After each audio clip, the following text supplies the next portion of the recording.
Bueno, el gobierno de Estados Unidos no renovará la licencia que autorizó transacciones al sector petrolero y gas en Venezuela. La licencia 44 expira hoy jueves. Han argumentado que el gobierno venezolano no ha cumplido con sus compromisos electorales y otorgó un periodo de gracia de 45 días hasta el 31 de mayo para cerrar operaciones de esas empresas que operan en Venezuela bajo esta licencia. Eso de acuerdo a información que fue revelada por funcionarios de la administración de Joe Biden. La licencia general 44, que autorizaba algunas operaciones, quedará cancelada desde este jueves y las compañías afectadas, como les dije, tendrán hasta el 31 de mayo para cerrar las operaciones pendientes. Hoy he querido conversar sobre este tema con Asdrúbal Oliveros, economista, socio director de Ecoanalítica. Buenos días y bienvenido, Asdrúbal. Qué gusto tenerte aquí en el programa. Buenos días, Shirley. También muy complacido de estar acá y un saludo a toda tu audiencia que te escucha a esta hora. Por favor, bueno, ¿cuál es el alcance de esta no renovación de la licencia general 44? Venezuela no podrá vender gas y petróleo en los mercados internacionales o al menos los mercados que quiere, sus clientes, digamos, especiales, o lo hará con franca desventaja. Mira, yo diría que es principalmente, está más cerca de lo segundo que dijiste que de lo primero. Es decir, no es que no vamos a vender petróleo. Venezuela, incluso en los momentos más duros de sanciones, porque hoy, aunque estamos sancionados desde hace rato, hoy estamos en una etapa en que las sanciones son menos rígidas o duras de lo que eran en el pasado, pero Venezuela siempre ha podido vender su petróleo, solo que el régimen de sanciones impone dificultades, restricciones, pérdidas también a la dinámica de la venta de este crudo. La eliminación de la licencia 44 puede traer de vuelta esas dificultades. Sin embargo, la licencia deja abierta, y es un punto importante a destacar, la posibilidad de que empresas o actores internacionales que venían operando con PDVSA, llegando a acuerdos con PDVSA o comprando crudo a PDVSA, puedan obtener de parte del Departamento del Tesoro de Estados Unidos una licencia particular en el caso de que sean compañías americanas o una comfort letter, como se le conoce, Sí. en el caso de compañías no americanas. Es decir, eso es una especie de autorización para operar. Entonces, pasamos de un régimen, vamos a decir, amplio en el sentido de que la licencia permitía que una gran cantidad de actividades pudieran hacerse sin la dinámica de sanciones, a un régimen ahora más restrictivo donde cada uno va a tener que solicitar una especie de permiso, de autorización para poder operar, pero pudiera operar. Sí, ¿no? ahora, ¿cómo afecta al mercado específicamente energético, petrolero del país, ¿no? Esta no renovación de la licencia, pero también tomando en cuenta, bueno, esas letras pequeñas, ¿no? Esas licencias especiales que sí se van a otorgar a algunas empresas que ya vienen trabajando con caso Chevron en Venezuela. Bueno, un puntico antes de eso, Shirley, bueno que lo pregunte, porque Chevron tiene una licencia particular, que es la licencia 41, que es la que le ha permitido a Chevron operar, aumentar fuertemente su producción, y bajo esa licencia se han otorgado también comfort letter o autorizaciones a las empresas europeas. Entonces, ese marco de acción sigue estando. Hay mucha gente que ha vendido la idea de que con la eliminación de la licencia 44 va a salir estas operaciones o va a haber una caída fuerte de producción, y no es así. Y vamos justamente a ver algunas implicaciones. Para entender las implicaciones, creo que hay que hablar de lo que logró o de lo que ocurrió con la licencia 44. La licencia 44 es una licencia muy amplia que abarcaba 4 áreas: petróleo, oro, sistema financiero y deuda, ¿no? Por supuesto, el elemento más destacado es el tema petróleo. Una de las críticas que se hacía y que hizo el propio gobierno a esta licencia es que, bueno, tenía solo una vigencia de 6 meses. Eso hizo que también el alcance de sus logros sea muy limitado. Si tú vas a hacer una gran inversión en materia petrolera, 6 meses apenas el análisis exploratorio. ¿Entiendes? Si tú vas a volver a establecer corresponsalía con el Banco Central de Venezuela o el Banco de Venezuela, que son dos actores que estaban incluidos en la licencia, eso lleva tiempo. Entonces muchas cosas no se pudieron concretar. Pero ¿qué sí se concretó? Primer elemento, Venezuela logró vender buena parte, yo te diría más del 80% de su crudo sin descuentos importantes, más allá del descuento que tiene por la calidad del petróleo, porque nuestro petróleo, bueno, tiene algunos componentes que azufre, es pesado y eso hace que su calidad en los mercados internacionales, en términos de precio, esté por debajo de los marcadores internacionales. O sea, el descuento se redujo. Una reducción del descuento significa mayores ingresos. Nosotros estimamos que en el marco de esta licencia, el gobierno venezolano obtuvo alrededor de $500 millones adicionales por mes en el marco del acuerdo de esa licencia. Segundo, permitió también que entraran otros proveedores para PDVSA y acuerdos para la compra de aditivos, para, por ejemplo, nuestro combustible, nuestra gasolina, que mejorara su calidad. Ese fue un punto importante. Permitió un acuerdo con India. India es hoy por hoy, te diría, fuera de Estados Unidos, el segundo actor después de China en términos del mercado energético. Es un gran comprador de crudo, es una economía que viene creciendo en forma importante y el crudo venezolano está, o mejor dicho, algunas refinerías de India están adaptadas al crudo venezolano y volvimos otra vez a venderle crudo a India en el marco de esta licencia a través de una empresa muy importante allá que es Reliance. Entonces, la pregunta es ahora, bueno, ¿qué va a ocurrir con esto?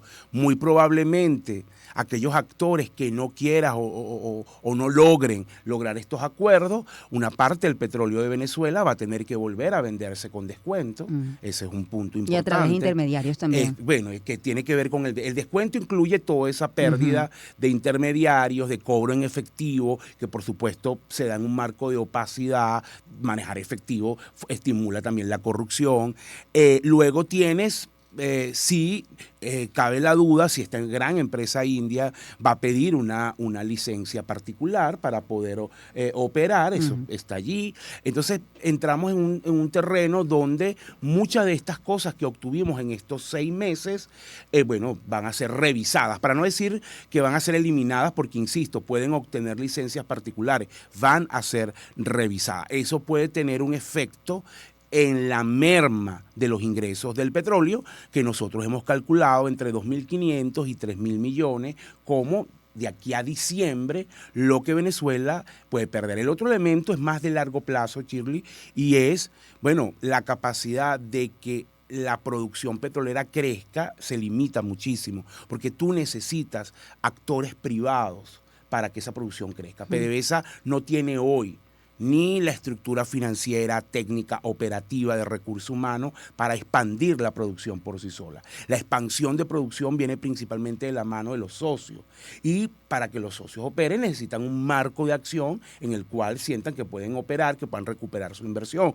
Entonces, un régimen de sanciones restringe mucho eso y limita la capacidad de incremento de producción. Entonces, nuestro escenario es que la producción petrolera, si bien no la estamos viendo cayendo, tampoco estamos viendo un incremento significativo. Sí. Cuando hablas de socios, fíjate, te pregunto, ¿necesita realmente Venezuela de Estados Unidos? No demostró el gobierno que puede sortear las sanciones transando con otros mercados, otros socios, como el caso de China, el caso de Turquía, decías India, el caso de Irán. Sí, te lo pregunto porque estratégicamente, quizás desde el punto de vista geográfico, siempre nos hemos vinculado más con la parte, digamos, occidental. Pero la pregunta es, quizás hay otra mirada, digamos, hay otro mundo que también tiene como socio comercial a Venezuela y viceversa, y que efectivamente pues se pueden sortear esas sanciones sin que eso afecte el crecimiento del país. ¿Lo ves así? Mira, un comentario general antes de responderte eso. Yo sí creo que es válido y pertinente la diversificación de nuestros socios en materia petrolera, sobre todo porque hay cambios importantes. Estados Unidos apunta más hacia una agenda de autoabastecimiento, incluso está, en el caso del gobierno de Biden, intentando vender una transición energética. Europa también tiene sus dinámicas y creo que el potencial de crecimiento está en Asia. China e India nuevamente son dos actores relevantes para el mercado petrolero, e incluso nosotros deberíamos explorar nuestras ventajas en América Latina, ¿no? Eso me parece súper válido. Ahora, en la perspectiva de la dinámica de sortear las sanciones, el problema que está allí, Shirley, es lo fuerte que es las sanciones y la dominancia que tiene Estados Unidos, el dólar y el sistema financiero. Entonces, ¿cuál es el gran problema que tiene una empresa para operar en Venezuela, en líneas generales? Más allá del marco de Venezuela, pero lo estamos suscribiendo al tema sanciones. Bueno, yo vengo, me asocio con PDVSA, produzco petróleo, saco petróleo, PDVSA me dice, bueno, una parte de ese petróleo es suyo, y después entonces el problema es cómo lo vendes.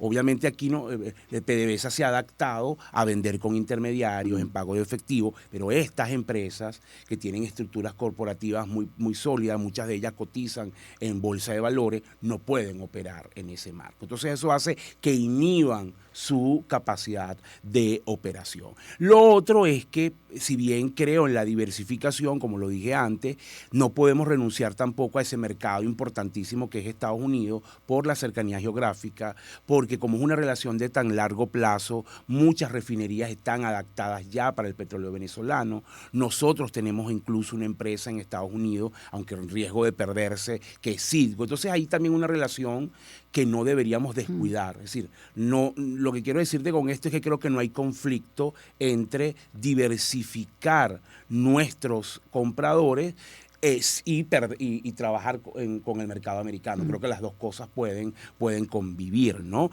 Pero en este marco, obviamente, es mucho más difícil. Sí, a ver, la gente que me está escuchando, a mí siempre me gusta como aterrizar el tema, porque la gente puede pensar, el oyente, bueno, que esto estamos hablando de mercados, digamos, energéticos, ¿no? Pero ¿cuál es el impacto sobre la población de esta no renovación de la licencia 44, ¿no? Desde el punto de vista económico. Mira, bueno, en primer lugar, vamos a verlo desde lo macro a lo micro, ¿no? Macroeconómicamente hablando, los economistas hacemos escenarios de crecimiento, escenarios que tienen algunas premisas. En Venezuela es complicado porque, bueno, hay poca data. Nosotros, desde que ya hubo los primeros anuncios sobre la amenaza de que no iba a venir la licencia, elaboramos un escenario alternativo de qué pasaría en la economía si la licencia no se renueva. Fue nuestro escenario base. Eso ajustó el crecimiento a 5%. Nosotros teníamos, si la licencia hubiese durado hasta diciembre, pudiéramos haber crecido 10%, el consumo privado pudo haber crecido alrededor de 15%, eran nuestros cálculos. En este nuevo contexto, el crecimiento es menor. Pero sí, sigue habiendo, pero sí habrá crecimiento. Nosotros sí vemos crecimiento, chicos. Lo vemos justamente, claro, después podemos hablar de la naturaleza y de la calidad de ese crecimiento, porque cada vez que yo digo esto, de seguro ahorita me van a llover los insultos, porque la gente dice, yo no lo siento.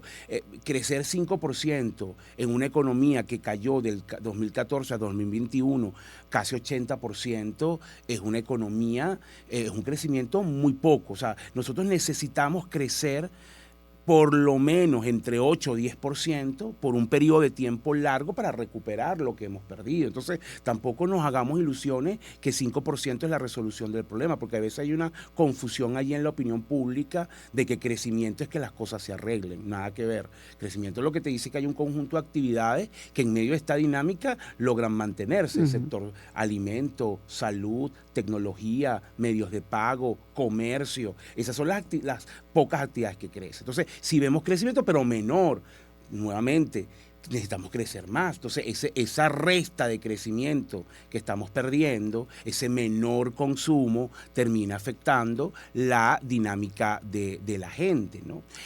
Hay una gravedad también que todo esto se exacerba y el aislamiento de Venezuela no contribuye a resolver problemas importantes como de servicios públicos, que también es una realidad clave que tenemos y que repercute en la calidad de vida de la gente, ¿no? Entonces, sí tiene unos impactos. Creo que preveemos también, por eso estoy yendo de lo macro a lo micro, preveemos también un poco algo de aumento en la tasa de inflación, pero no un elemento que desborde, y también pues un poco más de devaluación. Entonces, a nivel macro, si tú lo ves descarnadamente, tú dices, bueno, tampoco es que es una tragedia el tema de la eliminación de la licencia. Pero el problema para mí es más de mediano y largo plazo. Es decir, ¿es viable este país en este contexto? Sancionado, aislado, sin capacidad de poder recurrir, por ejemplo, a los organismos internacionales como el Fondo Monetario y el Banco Interamericano de Desarrollo o el Banco Mundial para obtener financiamiento para, por ejemplo, corregir el problema eléctrico, para que la industria pueda tener elementos de competitividad. ¿Es viable una economía donde el crédito sea apenas 1.5 del PIB y las empresas no tengan capacidad de tener crédito? Entonces, el tema aquí es un tema de la viabilidad del modelo o del país a mediano plazo. Lo que nosotros nos estamos jugando no es si es estar sancionado o no. Lo que nos estamos jugando es, esta economía entra en una senda de crecimiento sostenido a lo largo del tiempo para recuperar lo que hemos perdido, o seguimos como vamos en, bueno, crecimientos muy focalizados, crecimiento que un año ocurre y otro año no, y eso no va a darle bienestar a la gente. Entonces, para mí el problema base, y por eso a veces siento que el debate se desvía, no es sanción o no sanción. La sanción, a mi juicio, es una consecuencia. El problema base es la incapacidad que tenemos como venezolanos de lograr construir acuerdos políticos duraderos, institucionales, que permitan que este país se enrumbe. Ese para mí es el problema. Sí, a ver, las empresas, gente que de alguna manera confiaba, producto de esta licencia, en invertir en el país, ¿crees que eso lo frena o más bien... bueno, es un mercado que necesita también seguir satisfaciendo, por así decirlo, y la gente sí está dispuesta a invertir, emprender en Venezuela a pesar de esta circunstancia? No, bueno, ya lo ha hecho. O sea, vamos a estar claros. Obviamente Venezuela no tiene inversiones masivas, como que es una de las cosas, de las tareas pendientes, pero aquí hay un sector privado que ha decidido invertir en muchas cosas. Si tú ves el auge que ocurre en sectores, bueno, el mismo alimento, el sector comercial, el sector de medicamentos, lo que han hecho, por ejemplo, los laboratorios médicos que producen en Venezuela, lo que han hecho muchas empresas de la agroindustria. Y no hablamos de empresas, porque aquí todo el mundo asume que una empresa que tiene éxito es una empresa, como le dicen de manera despectiva, enchufada. Nada, hay de todo, pero acá hay empresas de tradición, de capital honesto, que están haciendo grandes esfuerzos por crecer. Efectivamente eso es así, pero fuese mejor si nosotros tuviéramos una economía abierta, si atraemos inversiones, y sobre todo el sector petrolero, porque el sector petrolero, Shirley, necesita inversiones muy grandes. Incluso la banca nuestra hoy no está en capacidad de financiar un proceso de expansión del sector petrolero, porque es una banca que se quedó pequeña. Ahí necesitamos apoyo internacional, y obviamente con la restricción de las sanciones es imposible que Venezuela pueda o crecer en materia petrolera. Por supuesto, y por eso hablo de la necesidad de el cambio institucional, porque es que no es solamente el tema sanciones, necesitamos un marco jurídico adecuado, necesitamos un marco de Estado de Derecho que proteja esas inversiones, donde esos inversionistas tengan la certeza de que si hay una querella, haya un sistema judicial que independiente, donde ellos puedan bueno, hacer valer su derecho a la defensa. Esas cosas también son importantes y hoy no la tenemos, porque Venezuela tiene un potencial enorme en materia petrolera, pero lo estamos, digamos, desperdiciando en esta coyuntura, y el mundo también está cambiando, porque el mundo no se va a detener por Venezuela. El mundo también está en una dinámica de transición energética, de cambio a otros tipos de energía. Yo no diría que es que el petróleo va a desaparecer, pero sí estamos viendo una dinámica donde cada vez hay más presión a trabajar con estructuras menos contaminantes. Entonces, incluso la industria petrolera está migrando a un proceso donde cada vez tiene que ser más eficiente en términos de ser menos contaminante. Y nosotros estamos muy lejos de eso. Entonces, hay unos elementos allí que trascienden el tema sanciones. El debate se ha centrado mucho en sanciones. Si lo reduces, yo la verdad te diría que no veo en el corto plazo un colapso. Sí es verdad que el sector privado estaba muy expectante, como dicen los americanos, wait and see, es decir, viendo, esperando qué iba a pasar, un poco para calibrar sus acciones, porque obviamente, yo lo acabo de decir, no es lo mismo tener un consumo privado creciendo 15% que teniendo un consumo privado que ahora va a crecer solo 6%. Eso implica calibración, nuevos escenarios, y eso es un poco lo que ha estado haciendo el sector privado. Hay una dinámica que ya el sector privado viene sufriendo desde hace rato, que es esto que se conoce como el overcompliance, que no es otra cosa que la